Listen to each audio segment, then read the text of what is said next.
Hey everybody, it's Kip with DT4EMS. We're finishing up an instructor class here in the awesome Jersey City where it's my second time up here, and great people and great family. And a lot of people have asked recently about how we compare with CPI's Nonviolent Crisis Intervention Program and what we do comparative to them. So better than me trying to tell you, we've done a few breakdowns, we've tried to show in some comparisons, but here is a person who has not only taken our program twice, but has also taken CPI's Nonviolent Crisis Intervention twice, right? At least twice. At least twice, okay. So, and this is Ashley, and Ashley is a nurse and has worked in the hospital, but now works in pre-hospital. On the MIC, how do you guys call yours? What is it? I'm on the ambulance, but I am a mobile intensive care nurse as well. Mobile intensive care nurse. Yeah, which means I can do transports and pre-hospital work as well. Excellent. And so not only did you take the original EVE course when they offered it here, but when the opportunity arose to take the Train the Trainer for the week, you chose to come in and take the Train the Trainer, become an instructor, right? Correct. And they did a great job the first time teaching it, or you wouldn't have had as much fun wanting to take the instructor, right? He did a very great job. Very powerful, very moving. Now, as a nurse and as a person working on the ambulance and the EMS side of things, do you think what we present in this program is relevant to your job? It's extremely relevant. I don't know if it was when I originally took the course, I got visibly upset because I knew that events were happening not only to myself and other nurses, but if I had these tools and information prior to, then we could help save ourselves, protect ourselves much better. And many events would never have happened. Oh, wait, so many events never would have happened. Correct. So then, does that mean that the prior training that you had with, and I don't want to put any words in your mouth, so does that mean that what you were doing with the Nonviolent Crisis Intervention Program was or was not applicable to what you were doing? It had good intentions, intentions to maybe give you peace of mind initially. However, the application of it was not reasonable. Of course, people are always a little nervous on camera. We also want to make sure that we're not saying anything negative about, CPI's programs, because every system is great when it's used for what it was created. And were you led to believe that CPI was a self-defense course? Did people lead you to believe that? Yes. Compare it to the self-defense like this class. So compared to the self-defense of this class left me with a feeling of empowerment. When I left that class, it was a joke, unfortunately. And not being that there wasn't any intention, they're just in the environment that we work in the emergency room. I knew when we left, especially after I had taken that class, after an incident had occurred, I knew leaving that class that none of the tools I was given were to help me in protecting myself in the future. I continued to be disempowered.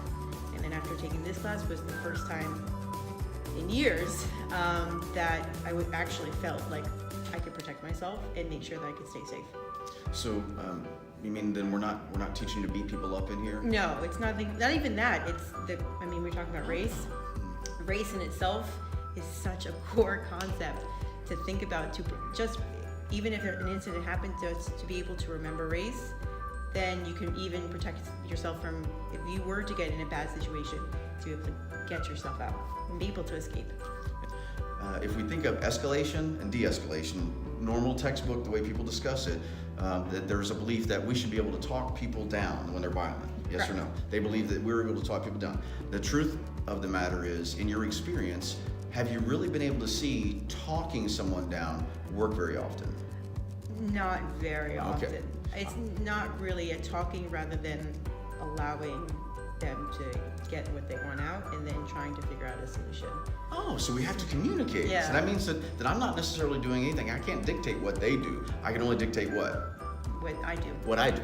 And so then that's why we're going, yeah. And so she thinks of it, as you can see it, she's like, where's he? I just want you to tell the truth. You just be you. You're doing great. But if it's, because the thing about a de-escalation, all we're trying to say is that based upon all the evidence that we reveal in the program, that de-escalation itself, the idea of de-escalation is wonderful, but really shouldn't we be practicing escalation control? When you really think about it, because the only person I can control is me. That's what we're trying to get to. But do we have verbal skills that we teach in this program? We do, which are excellent. if we could teach that to every nurse, every, oh gosh, even physician, they would be so helpful in controlling the chaotic environment. I mean, I can only reference the emergency room because that's where I've been most of my career and in the pre-hospital, but it'd be just so helpful in controlling that environment, keeping everybody down, keeping everybody calm, and making sure that everything gets done that needs to get done in order to be safe for the patient and everybody else. You mentioned that you're feeling, you feel empowered. And it isn't because, or let me ask, is that empowerment because you feel like you can go out and beat people up now? That you can submit somebody, you can kill a man in 3 moves, that you can knock a person out with 1 shot? Is that why you feel empowered? No, not at all. There was a constant fear going on when you go into your workplace and you get attacked, and you realize that can happen when you go to work. You have a constant feeling of, when is that going to happen again, and how am I going to stop it, and how do I make sure that doesn't happen again? And when you don't have those tools to relate back to, then... But you said you've already had a bunch of training, you had that other class several times. Yes. But you didn't feel you had the tools. No. So that class was not necessarily relevant to what you do. No. All we want is that people have the availability to put everything on the table, and then for them to make a informed decision on something. And I guess what I'm asking is, if we are presenting ourselves to you, if you didn't know anything about our program, and all you heard was the taglines of saving yours while you save others, and that we really are a self-defense class, but we're also a patient safety course, are we not? When you stop and think about it, we are a patient safety class. Actually, much more patient safety than it is self-defense, which is interesting. When you think about it, right? Because it's like, wait a minute, that's a trick. It's not a trick. It's just that it's the big scope of things. But I'm not always going, so we're not necessarily putting patient safety in front of provider safety, are we? No. But we're not putting necessarily provider safety 100% over patient safety. What I'm trying to say is, if you think about the course as a whole, aren't we trying to say that safety is a generalized thing that should be for everybody? Correct. That I shouldn't be putting a patient above me or a patient above my partner. Yeah. Well, the concept that I am allowed not to get hurt or get attacked is a wonderful concept. So it's right, because so you don't give up your rights when you clock in. Yeah, that concept. You do not give your rights when you clock in is probably one of the reasons why I'm here, to help other people learn that. Because it's crazy when you see the truth, isn't it? Oh yeah. And it has nothing to do with what's right or wrong. What we're talking about is what the law says, what national the laws of our country say, and then just the facts of being a citizen. When we reveal the truth, I love the way it says is, I don't have to prove the intellect to you. I mean, when I show you something intellectual that you can think about, your brain goes, well, that makes sense. But would you agree that it is a culture change in thinking, what we're trying to present with people? Very much a culture change. It's a whole culture change that we need to get out, at least to our our nurses, our EMTs, and all of our other providers, saying that you actually have a right to go and at least protect yourself, or at least understand how to evade a situation that may hurt you. Technically, when you think about it, we won't be pressing criminal charges against patients, would we? No, it's not patients, it's attackers. And There's two different people. That's flat out what they are. That's right.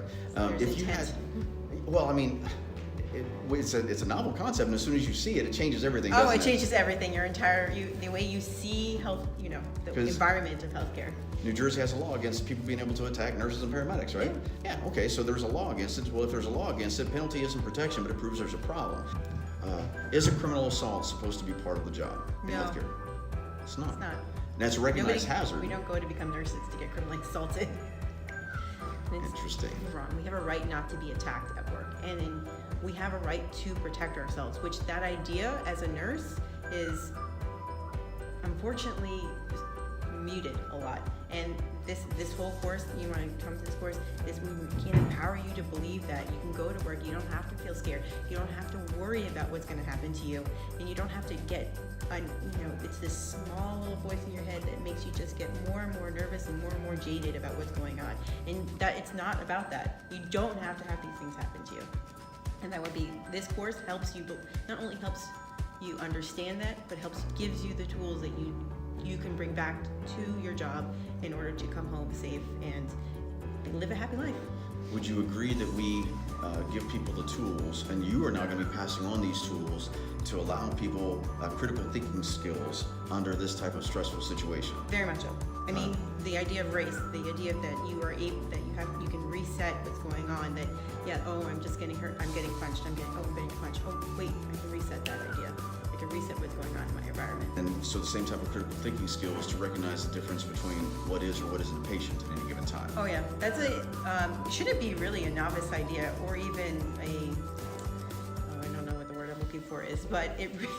Funny enough, it really is. I mean, if you're talking about one thing I've actually gone and talked to other nurses about, like, guys, these aren't patients anymore.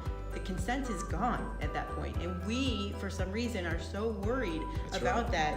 And we end up putting ourselves in danger, which is such a crazy idea. I mean, but when somebody becomes an attacker, and an honest attacker, not an uncooperation patient, but an honest attacker. So those are two different people. Those are two different people.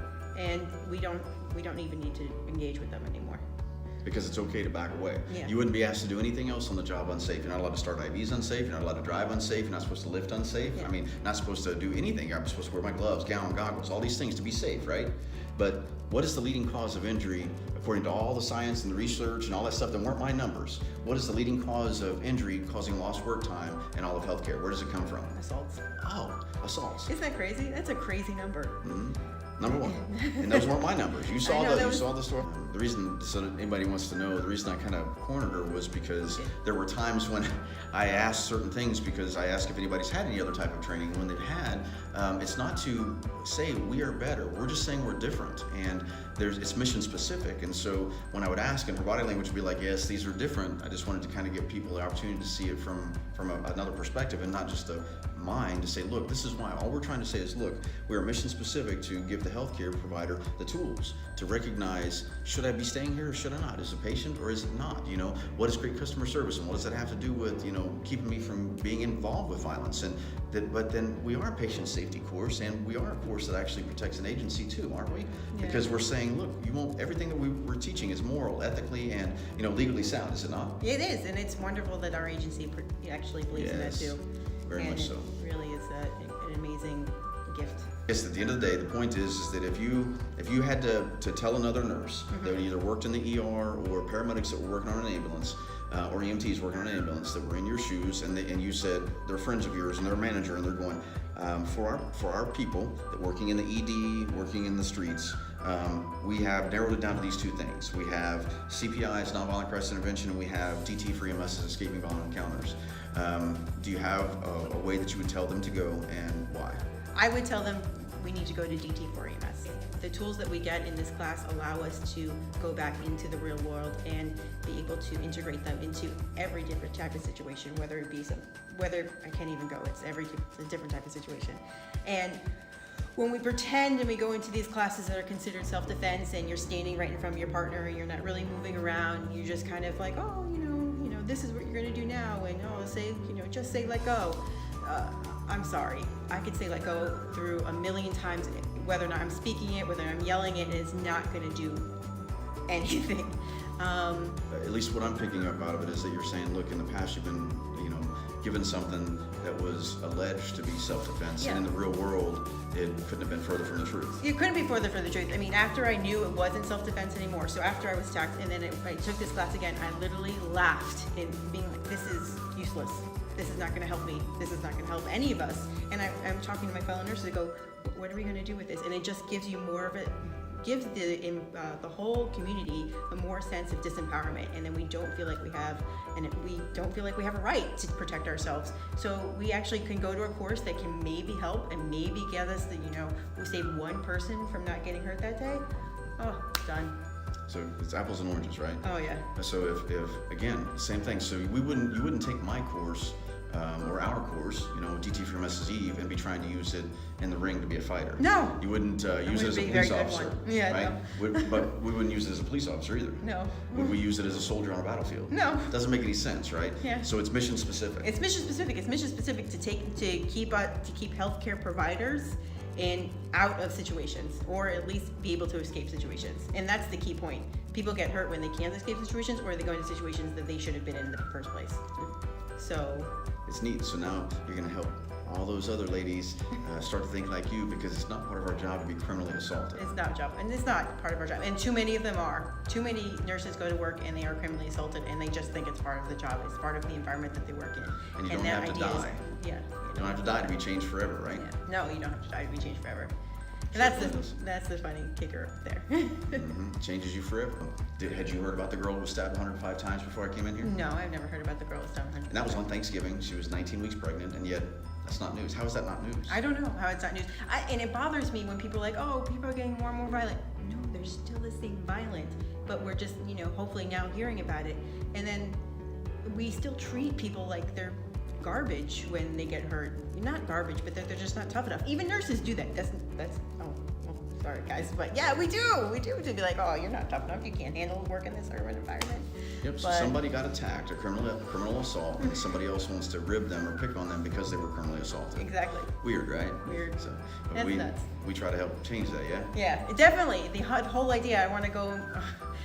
One of our instructors here says he gives his make sure he wants to make sure that if you're assaulted, you're taken care of correctly. And now part of what I've actually been doing is going back to the nurses in the ER and saying, hey guys, if something happens, please call me. We will take care of this. And this has already happened. I already have nurses calling me like, oh, when can we do DT4EMS? When can we do DT4EMS? There's a need. If the other course was working, classes too, though. Yeah, if that course was working, then they wouldn't be asking for it. And I'm telling you, they're asking for it. So then there's a need. Why is there a need? Why? Because they don't feel safe. Yep, and that's horrible that they feel that way. But the thing is, it's all about the culture change, and together we're going to make a big difference. But thanks so much for coming. I really appreciate it. Welcome to the family. And hey guys, we'll see you next time. I'll see you soon.